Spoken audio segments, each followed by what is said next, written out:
any other mom from the suburbs. She didn't have a mask on, and I kind of motioned to her to cover up her face, and she kind of smiled, and then she put on her mask. A second later, she was knocked over when a police officer took his baton and pushed over a man on the bicycle. The man on the bicycle knocked her over.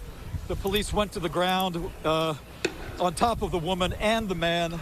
And so it's just interesting. You share a smile with someone, and the next minute they're on the ground with the police on top of them. So this is what's playing out right now. Again, you have a distance of about a football field between the police and the bulk of the protesters, but there are 1, 2, 3, 4, 5 protesters who are standing strong right in front with their hands up just 10 feet away from the police. So this drama continues to play out here, Dan and Kristen. Yeah, it's interesting to know why police made a sudden decision to take more aggressive action and move out in different directions to try to disperse the crowd. What was the tipping point that led to that decision?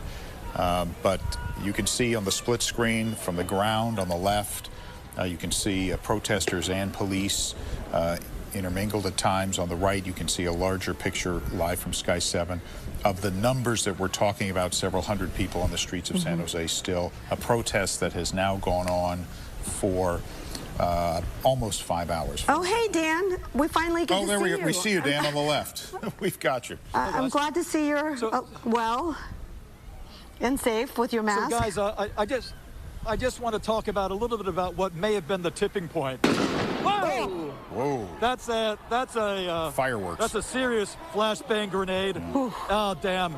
Unfortunately, there was a guy who was right at the location of the flashbang going off. He is kind of doubled over. He's got a scooter. It looks like he's going to try to walk away, but boy, that was loud. It would be really kind of it was a miracle if that young guy didn't get injured by that. I mean, it went off right at him. But I was going to say that what seemed to have set off this latest push is that some of the protesters were getting a little bit more aggressive in confronting the police up close. Some threw some bottles, some plastic bottles with water in them.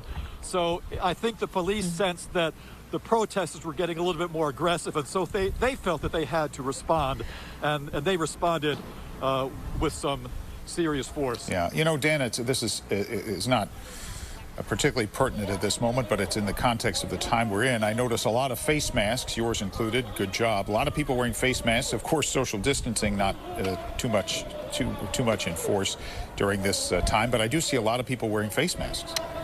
You know, absolutely, and you know, and I'm doing my best to stay away from people as much as possible. Dan, I don't know if you can see this now, but there are protesters who are taking newspaper stands. Yes, they I was parked seeing a car. It's like a barricade. Oh, the police are firing on them right now. Yes. The police are firing. They're firing the projectiles. Now, these are not live rounds, but they're firing those projectiles at the people who have taken a car. And it looks like it's whoa! It looks like it's a car that they have outfitted before. There is a protest sign on the back of it. But the protesters parked that car there, and they brought some newspaper stands to try to make a blockade. This is just before 4th Street on Santa Clara Street. There's some protesters who are ducking behind that car. Boy, the driver's getting out. I saw some of the projectiles going through the passenger side window, and that driver has now cleared from the car.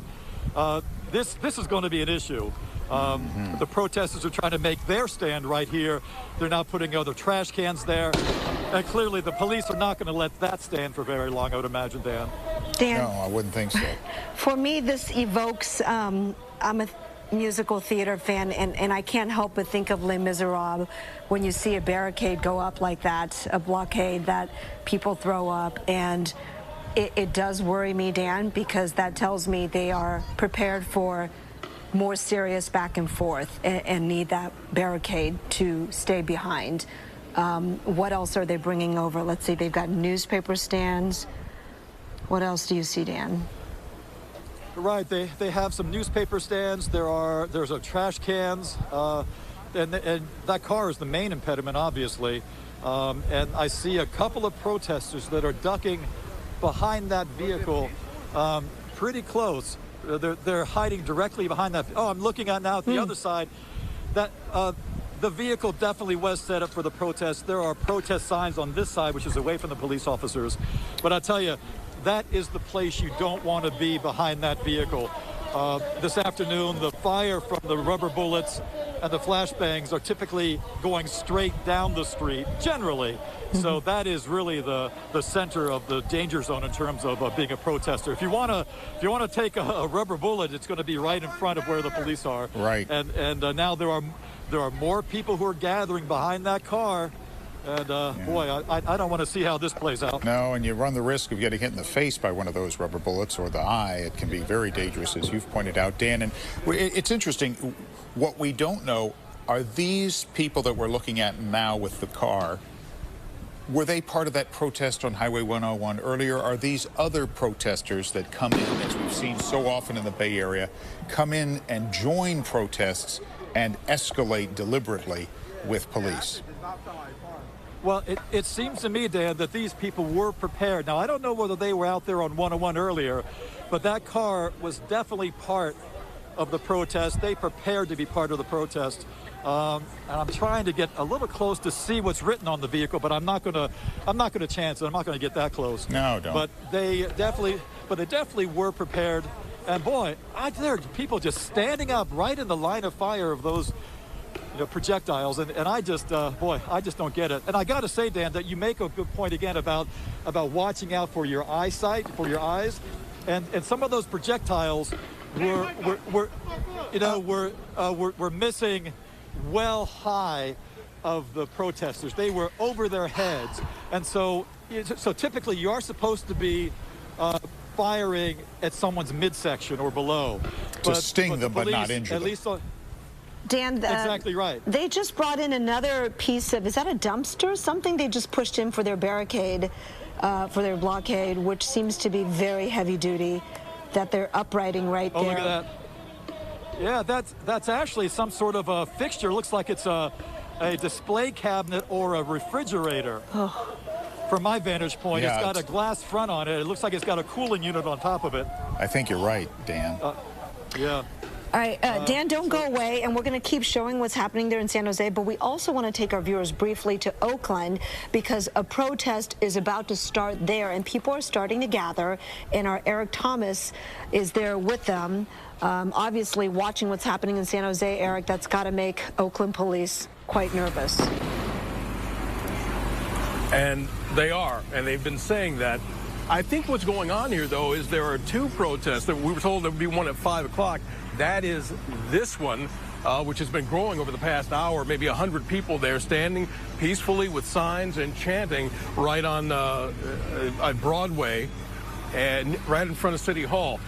Now, if you look over here where I am, come back over here, Rick, that's not the protest people are concerned about. They're concerned about the one that's supposed to get underway at 8 o'clock. That's why all along this street, you'll see buildings like this with their windows already boarded up.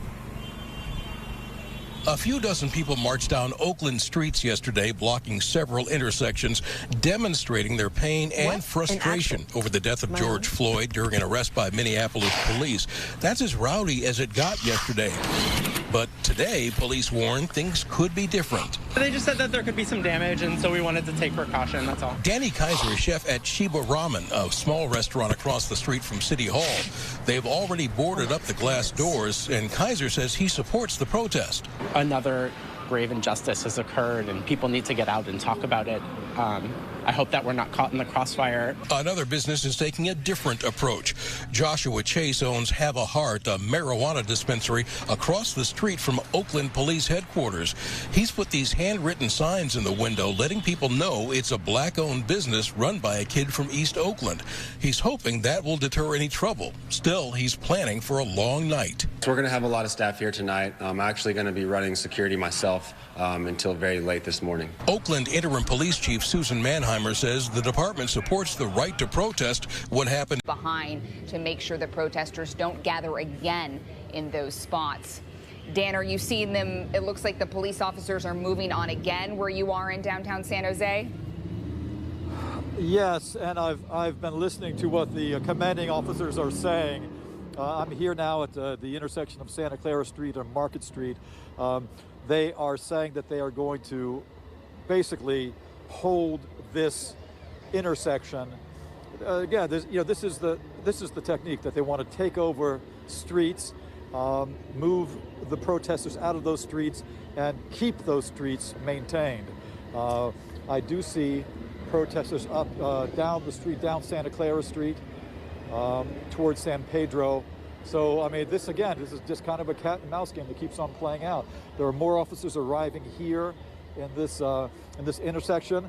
I did see them just a few minutes ago. Just basically, they took off their helmets, took a deep breath, and then they came up with a plan. And here we go. The lines are forming again, and they'll probably fan out and push forward and move those protesters. If you can hear here.